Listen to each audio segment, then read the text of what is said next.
Okay, so here we are at Parsha Mattot-Massai. Mattot-Massai, and I know it says Bamidbar 30 through 36, and if we were going to read the entire Parsha of Mattot-Massai, we would be reading 30 verse something or other until 36 verse 5 or something. But fortunately, or unfortunately, there's not enough time to look at everything in this Torah portion. So let's talk to our Elohim, and then we will take a look at something for us to start to consider before Yom Teruah and before Yom Kippur. But Master Yahuwah, we thank you for this time together. We ask that you'll open our eyes, open our ears, and open our hearts so we can see, hear, and understand what your word tells us. We thank you for it in the name of Yahshua. Amen. All right.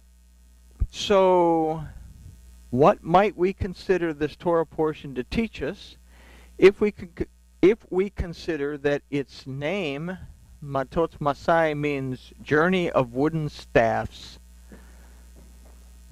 In this Torah portion, we would learn more about the annulment of vows, something that we covered pretty much in detail last time, the war against Midian, how the spoils of war are to be distributed amongst the people, the warriors, the Levites, and the Kohanim.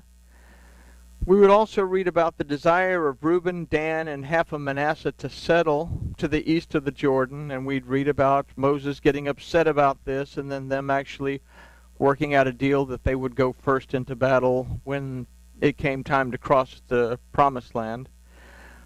We would also read about the 42 journeys of the children of Israel after leaving Israel, which is something that we did 2 years ago. So there's not enough time to discuss all of these things in a 1-hour lecture, as the definitions alone would probably take us weeks to get through. So we're going to consider a small piece of this Torah portion in this study. We discussed last time the ideas of taking vows in the last Torah portion. What we have to keep in mind from that lesson is that the choices we make will affect our lives. And we talked about, that was about the man that makes a choice, he's bound by his decision. The woman makes a decision, and the father, the husband hear about it, and they say it's okay, then she's bound to that decision. She makes a vow, and the father or the husband say no, then she is exempt from keeping the vows of that choice. And what that showed us is that we have to be able to understand the choices we're making and run those decisions by our father and by our husband. We have to be able to pray about these things, study the situation, pray about the situation even more before we make decisions and we make promises that we might not be able to keep. So we took a look at how these choices will affect our lives. That concept of making sure that we understand our choices might be a no-brainer, but we often realize too late that we've made choices, bad choices, without taking the steps to understand what we were getting into. So, with that being said, the study has very little to do with that, but it does talk about getting recompense for those things. So we begin with Bamidbar 31, verse 2. That says, "Avenge the children of Israel of the Midianites. Afterwards shalt thou be gathered unto thy people." So this is Elohim talking to Moses. He's saying, I got one more job for you. And this whole little Midianite thing, I want you to organize a campaign, and I want you to go to war against the Midianites so that you can defeat them, to take vengeance on them for what they did with this whole Balak-Balaam thing. Then it says something interesting. Afterwards shalt thou be gathered unto thy people. Afterwards, you're going to be gathered to your people. And that was a curious thing, because Moses, went up to Mount Nebo, took a look at the Promised Land, then he died, And the messengers of Elohim took him and took his body, and they buried him somewhere in the Negev. And he wasn't gathered to his people. Nobody knew where he was. They mourned for a period of time, and then they moved on. So if this is saying afterwards you shall be gathered to your people, and that didn't happen, what do we need to ask ourselves? In this case, we'd ask, what does this mean? Now, the word for gathered, we'll find out in a minute, also means to remove. And so this word unto, al, also means from. So we could always read this in Hebrew or the translation to say, afterwards you will be removed from your people, which would make more sense. But still it leaves us a question, what does this mean? So the verse begins with the word nekom, that means to avenge, and it is immediately followed by the feminine equivalent nikimat, that also means to avenge. This is immediately followed, or actually, let's consider the word nekom first. This word also means to fully avenge. So we have to take into account that the word avenge means more than to harm someone that has done us harm. Literally, Webster's gives us an idea of doing harm to somebody that has actually harmed you. And it also talks about seeking retribution. It talks about, what we're going to say here, it means to exact a payment for wrongdoing. So it's not always about hurting somebody, but you've banged up my car, you have to pay for it. Okay? Not exactly a revenge thing, but we understand. We get payment for an injury. So, in the story, we can understand that Elohim was telling Moses to return harm to the Midianites for their actions against the children of Israel and against Yahweh Elohim as co-conspirators with Balak and Balaam. What must be clear here is that the vengeance that's going to be taken belonged to Yahweh Elohim and not to the children of Israel. Elohim commanded them, saying, take vengeance. Now we'll read more here about this in a minute. What we have to learn from this is that we must seek Elohim's wisdom to correct a wrong that has been done to us, or that we might have done to someone else, and not attempt to take matters into our own hands, or simply shoot from the hip trying to resolve the issue. Something happens, we freak out, wig out, space out, stress out. The first thing that we want to do is go to guns. We don't ever take the time to slow down, think about what we're going to do, and what we're going to talk about in a minute is very seldom, if we're honest with each other, when a hardship is pressing on, do we bother to seek Elohim. If we're honest with each other, we have to look at that. And we'll talk about that more here in just a second, but we have to stop and seek Elohim before we shoot from the hip. The word Midianim from Midian means strife, discord, contention. The children of Israel were enticed away from the Torah of Yahweh Elohim and had intimate relations with the women of Midian, who followed pagan practices that went contrary to the Torah of Yahweh. In our last study, we considered making choices that are not supported by prayer and study that led to a misguided understanding. And at the beginning of this study, we also considered the concept of being responsible for our choices, whether they're good or bad. We have considered that the children of Israel represent either those who have been restored and established because they recognize that Elohim is greater than they are, or it represents those who struggle against restoration because they are wrestling against Elohim. This is also a choice. But what we can consider in the phrase is a representation of teshuvah. And we'll see that in a minute. Both the masculine and the feminine Hebrew forms of the word avenge are used. A word that we've considered also means to exact a payment, to require a payment for damages. We must be willing to allow Elohim to guide us in doing this and not attempt to do so in our carnally minded state of mind. Note that this is also done through me'et. Now, me'et in the Hebrew of this verse is simply an object pointer showing that the children of Israel are the ones receiving the action of being avenged. They are not declaring the vengeance themselves, but they are being avenged by and through Yahuwah's declaration. Yahuwah is making the declaration, go take vengeance.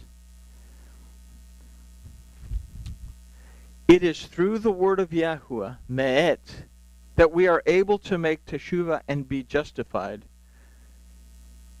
There's the new form of it, Yahusha. I'm trying to get used to it. Yahshua has been in the brain. We discussed the two different ways or the way of spelling it as compared to how we were pronouncing it, and we discovered that the U came first. But anyway, Yeshua made it possible for us at the Tav. So the overall idea from this phrase is that we must be willing to fully make teshuvah by seeking Elohim in the name of Yahshua, both mentally and physically. There are two forms of this word for avenge used. There is a feminine that represents the spiritual aspect, and there is a masculine that represents the physical. When we make teshuvah, we have to make it both physically, mentally, spiritually. Only this way can we truly exact payment for a bad choice. We can make teshuvah in a sort of manner and still suffer the strife, discord, and contention of our choices because we still hold a grudge. The word nekom that we used for avenge also means to hold a grudge. Let's see. Or we can fully make teshuvah and be set free completely from whatever it is that has got us all wound up. So we keep this in mind as we consider the next phrase that says, afterwards shalt thou be gathered unto thy people. I don't know why I didn't change it out of the King Jimmy into our modern day, but there it is. The word for afterward is achar, that can also mean following this. The next word is teasef, that aside from to gather also means to remove. The word for to is el, that aside from toward also means regarding, on account of, and according to. And we also said it meant from. So we said you will be removed from your people as opposed to you'll be gathered to your people. Now, if we'll also consider that this word is composed of the aleph that represents Yahuwah Elohim and the lamed that represents instruction and guidance, then we can consider that something is to be regarded according to and on account of the instruction and guidance of Yahuwah Elohim. So finally we come to the word for your people, Amecha, that from our previous studies we've learned that this also represents a dark or dimmed perception. We said that Am, being the word for people, is rooted in the letter Ayin that represents perception, and the root of this word is Amam, that means dark or dim. So we concluded, we got an idea that this word people meant a dark or dim perception. It wasn't that Pharaoh wasn't letting go of the people, but Pharaoh is a representation of our ego, refused to let go of the dark or dim perceptions, and this is what brought on the plague. So Amecha, it represents our dark or dim perception. So what we consider from this verse is that we must be willing to fully make teshuvah, physically and spiritually, by regarding the instruction and the guidance of Yahweh Elohim. Only in this will we be recompensed for a bad choice. Following this, we will have a clear vision as to what to do, as our dark or dimmed perceptions will be removed. Now, this is a life application lesson, but we could also consider it to be an application that deals with our seeking the Father in spirit and in truth. That we can also consider that we must be willing to recognize false church dogma and rabbinical decree that separates us from our Elohim, and then make full teshuvah in order to remove those scales from our eyes, those dark or dim perceptions that prohibit us from fully yielding to the Torah of Yahweh Elohim. We talk about yielding to the Torah a lot. We talk about keeping the Torah a lot. And I want to point this out, that we have just looked at a considerable amount of instruction from just a couple of verses within the Torah that have given us a very valuable life lesson to consider. The Torah, if we say that we are keeping Torah, that we are living according to the Torah, it's how we rely on Elohim to guide us in correcting mistakes, how he guides us in understanding ourselves. That keeping Torah, what we've learned here and what we've learned in the many other lessons, is a lot more than simply a whole bunch of commandments that say you can do this and you can't do this, and you can eat this and you can't eat that. Here it's actually saying, hey, if you're going to make teshuvah, make it all the way. Get rid of your dark perception. Depend on me before you depend on yourself. So Torah, the instruction of Elohim, is something that we can actually truly base our life on if we'll take the time to understand what it's telling us, other than simply trying to follow it topically. Anyway, so what we've considered so far as we approach Yom Teruah and Yom Kippur, these are good ideas to be thinking about. So with all that in mind, let's consider verse 3. And Moses spoke unto the people, saying, Arm ye men from among you for the war, that they may go against Midian to execute Yahuwah's revenge on Midian. So we just read in the previous verse that Elohim says, take revenge. But here it says that it's not our revenge, it's Yahuwah's revenge. Yahuwah is the only one that can redeem us. We cannot redeem ourselves. When he says, go do something, it's because his instruction is telling us to go do it. I'm not saying I'm going to go take revenge on Midian just because Midian did all this stuff. I'm waiting for Elohim to say, go do it. Because now it's Elohim that's doing it. Because if I do it otherwise, then I'm breaking the first commandment. Because I'm making myself Elohim, and I'm the one that can pull myself out of Israel and out of Egypt and out of bondage, right? So in the phrase, and Moses spoke unto the people, saying, we'll first consider the word debar, that aside from speak also means a declaration, a promise, and a proclamation. The name Moshe means to draw out, and the word for saying is emor, that aside from to say also means to be spoken from the heart. And we again see the word el, that means both towards and against, as well as according to, on account of, and on account of. In the letters of this word, we considered the aleph represents Yahweh Elohim, and the lamed that represents the instruction and the guidance there. So in the word for people, ha'am, we recalled it to be a representation of our dark or dim perception. So if we take all of those definitions and ideas and scrunch them together, we can formulate an idea from this phrase, that is, we must be able to draw out the declarations, proclamations, and promises as given in the heart of Yahuwah's instruction and guidance, His Torah, so that we can truly overcome our dark or dim perceptions. We have to be able to arm ye men from among you for war, so that they may go up against Midian. Again, when we consider what we've just read, we see that it's a whole lot more than just a bunch of commandments and dietary laws. We are to be able to extrapolate life information, life advice from the Torah. We just have to be able to look and see it. So arm ye men from among you for war, so that they may go against Midian. The first phrase we might consider topically, that we're supposed to put on some type of spiritual armor. And we've discussed spiritual armor in previous study, but let's consider it a little deeper than this.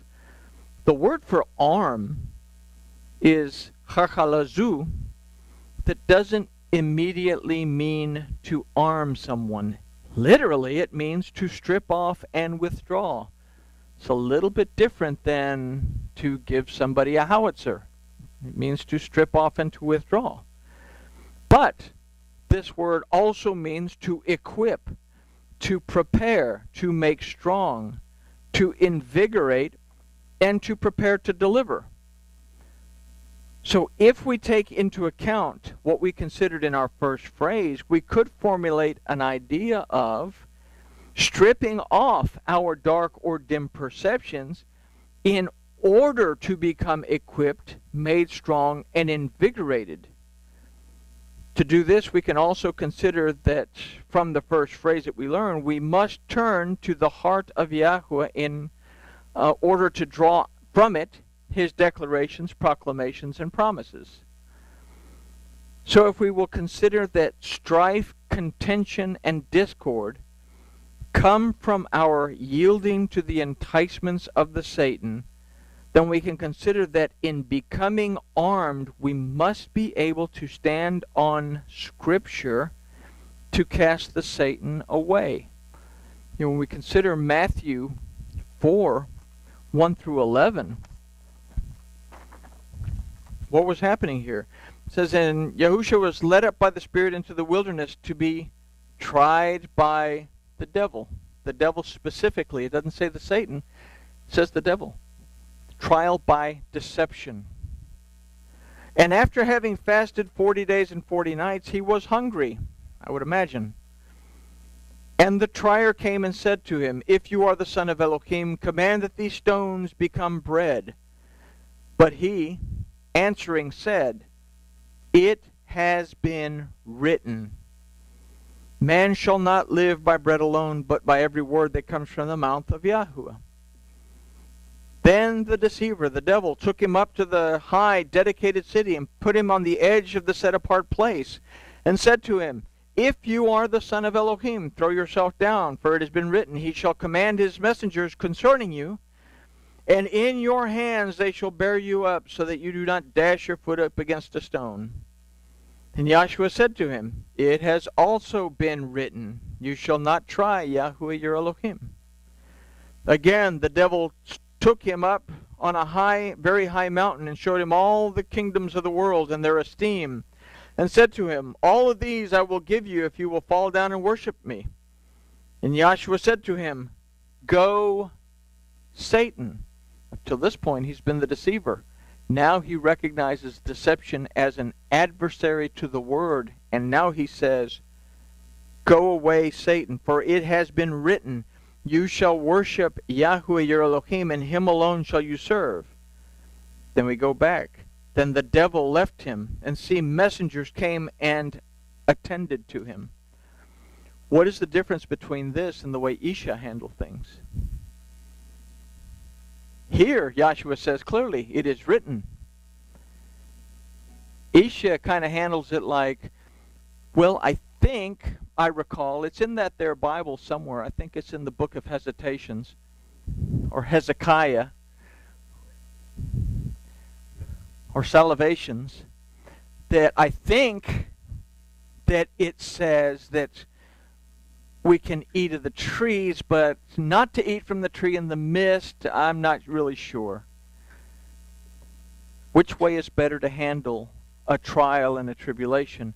To be informed or to not be informed? So a life lesson that we learn is that it's best to be able to be informed. We have to be able to stand on Scripture in order to cast the Satan away.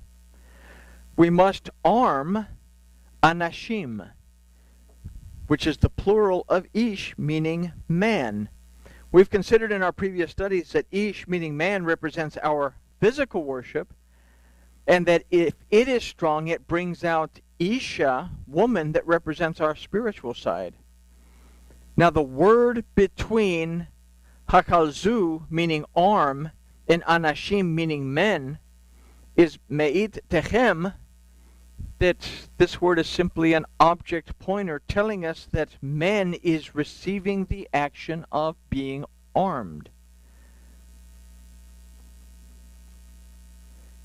The root of me'it techem is et, that we remember from our studies. Et is a word that represents the word and the covenant promises of Yahuwah. So from this, we can consider the idea of needing to strip off our dark or dim carnal perceptions and then to equip ourselves to be delivered by the word and the covenant promises of Yahweh Elohim. This is done by and through ish, our taking time to read and study the word of Yahuwah, so that we can truly go against Midian. We must arm ourselves for war. Now the word latzava, aside from war, literally means which goes forward. This word also means to serve and to worship, specifically to worship in times of hardship. Again, I have to ask the question, when things get really stressful, when things get really hard, let's be honest with each other, is prayer the first thing that we think about? Let's be honest with each other, because we've got to get this idea, this sort of mentality out of our heads. If Yahuwah Elohim exists, then I should have the confidence to go to prayer and to look at scriptures before I pick up the guns. Okay? So this word also means to serve and to worship in times of hardship.